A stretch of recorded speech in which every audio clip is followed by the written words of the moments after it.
booy lijjanti jigéen ñee ngay lëjal lijjanti lëjal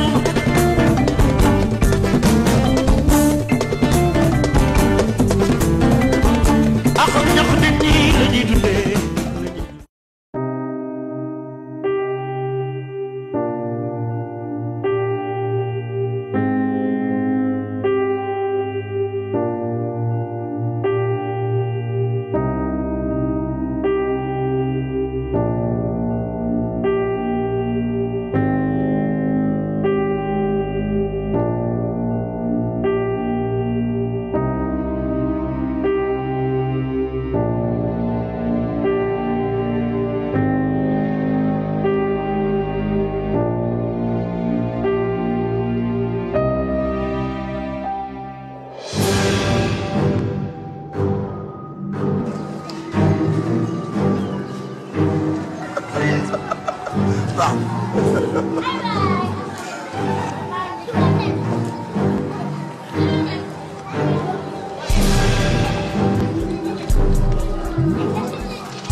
permis booy bëgguma wax ju bëri jox ma sa permis dama lay fourrière indi permis waaye sa permis excès de vitesse ni nga dawale fii xam nga ne allure bi nga dawal fii du fii en droit la fii dafa am na fi war a ñëwee waaye indi 2000 waaye indi 1000 waaye indi 1000 da ngeen xool ngeen di dawale de gis nga prochaine fois di ngeen xool li ngeen dawale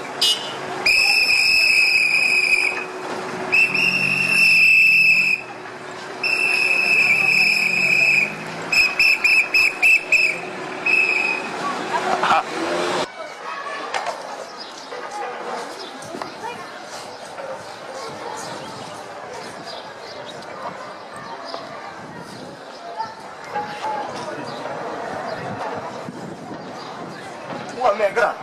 déedéet grand heure ndogu jotagul nga jël li taxawal bu ko. non xoolal xam nga damaa war a gont léegi ñu ngi après ndox mais sama kër yi lan jëlee fii. su dul moom lan jëlee fii. sàcc tamit da yomb na waaye foo ko tëggee moom moo jafe. mais xanaa kuy sàcc boobu nga tenue de travail loo koy doyee.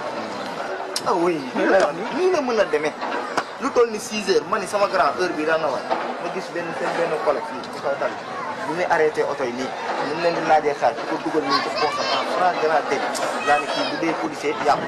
non lay wax ni yow. est-ce que kooku sax sant sa tur bi. foo ko rombé yow. ci tali bi. non nan dem ma xool ko nan dem. ñu dem nan dem.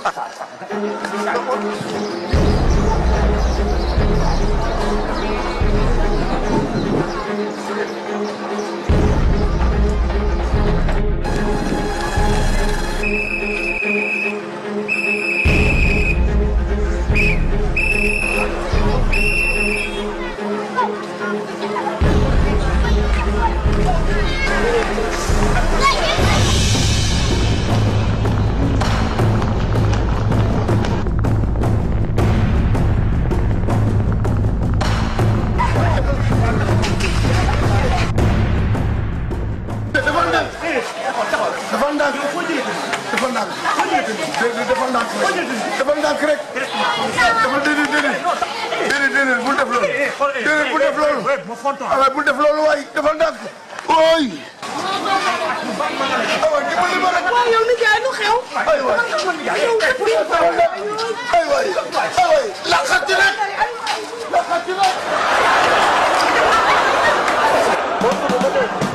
action waaw ngeen baal ma day mas yàlla dogaloon am na xaaj bu mu jël moom